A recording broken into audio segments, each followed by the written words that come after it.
My name is Vanessa Patricia Canales, and I am the daughter of Mexican immigrants. The story that I'm going to tell for my racial autobiography focuses on my mother's journey, simply because of the fact that in my Mexican family, the idea of submissiveness and domestication plays a vital role in our experiences, especially as females.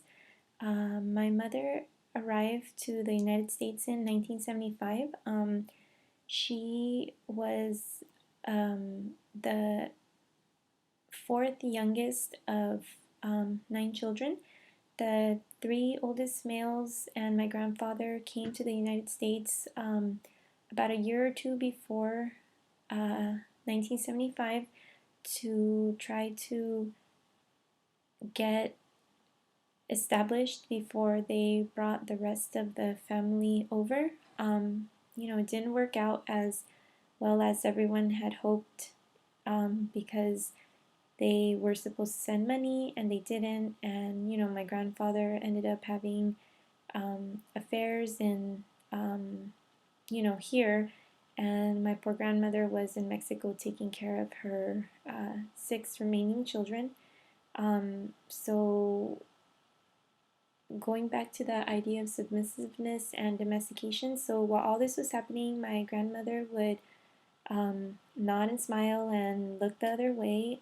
People would tell her, and she just would pretend like she didn't hear, because you just don't question that kind of thing, those kinds of things. He's your husband, and he does as he pleases, and you just deal with it. The idea of domestication also comes into play because even while he was in Mexico, her job was to cook, clean, take care of her children, do everything that she needed to do, and he could be sitting there just watching her, but he wouldn't get up to help. And same as before, she would just nod and smile or look the other way. So anyway, when my mother came, she was forced to work. She went to night school and received her middle school ESL certificate, which is something she's still very proud of.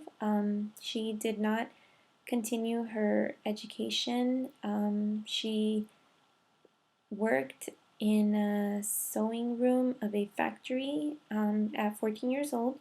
And in 1978, when she was 17, she worked in a pillow factory in Carson named Brentwood Originals, which is still there today and which she actually still works at to this day, 37 years later.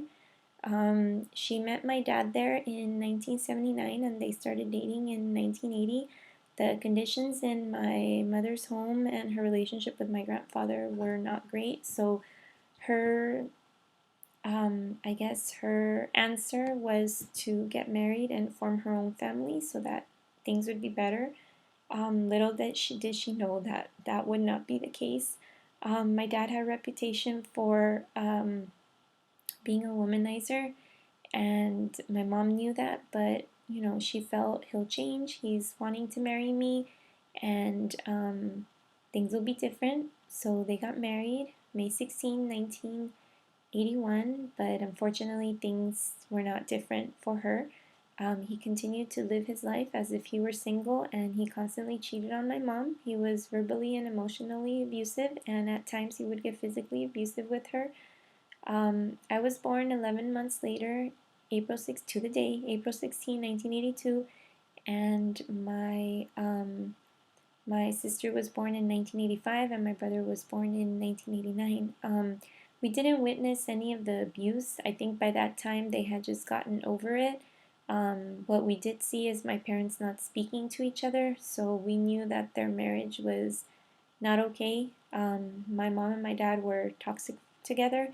They were not good for each other, and they uh, they were doomed, I think, from the very beginning.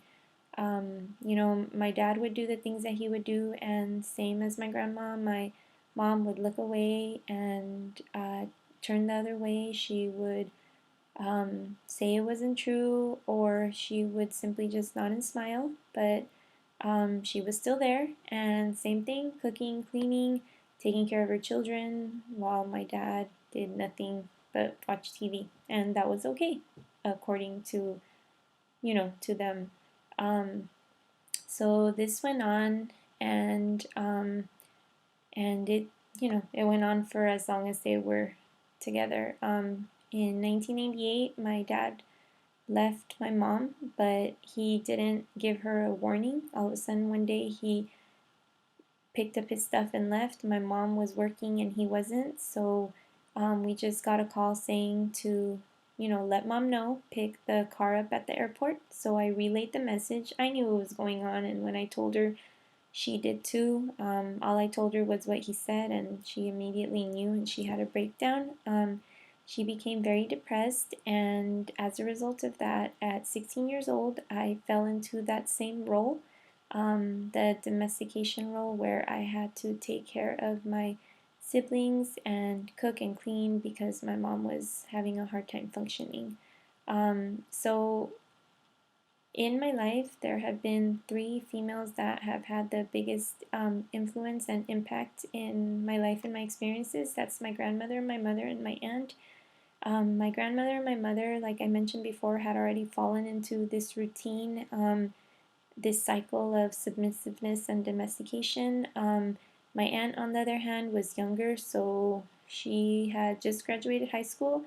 She found a job, was going to college, had bought a nice car. She had friends. She went out, and she was what I wanted to be. I feel that at that time in my life, I felt like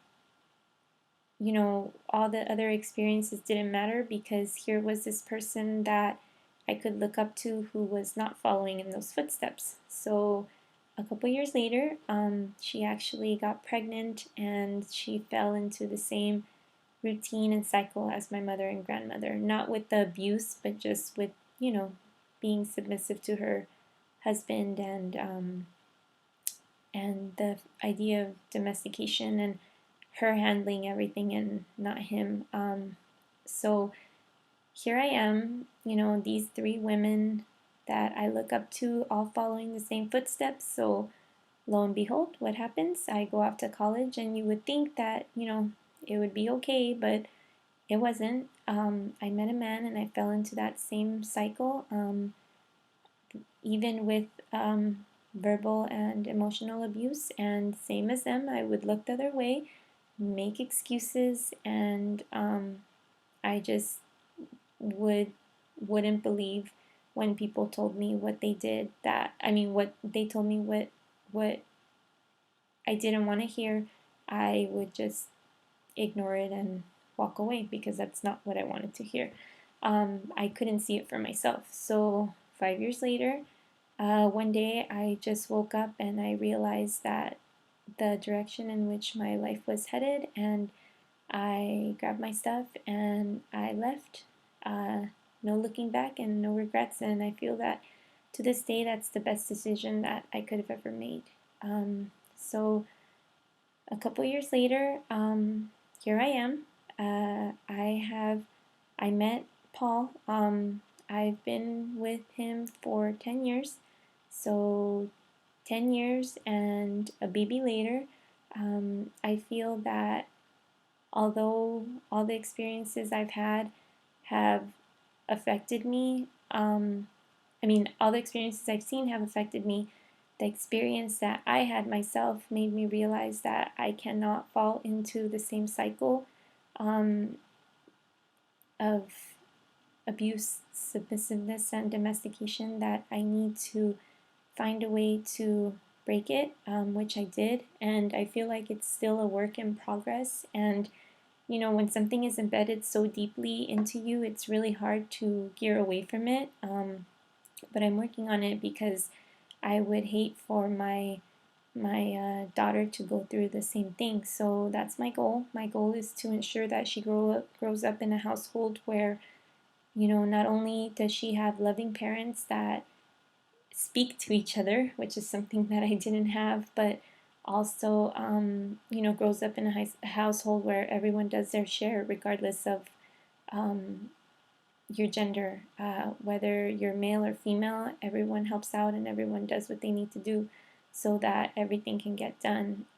So I'm working on it, and I feel that all these experiences that I've had, I don't want to follow in the same footsteps that everyone else did simply because that's all we know. I did follow, but I started making my own path, and I feel like that's where I am right now. So I think that, with time, I will make my own path so that my daughter can follow in my footsteps and it will take her to a good place. So thank you for listening to my story, and I hope that you enjoyed my racial autobiography.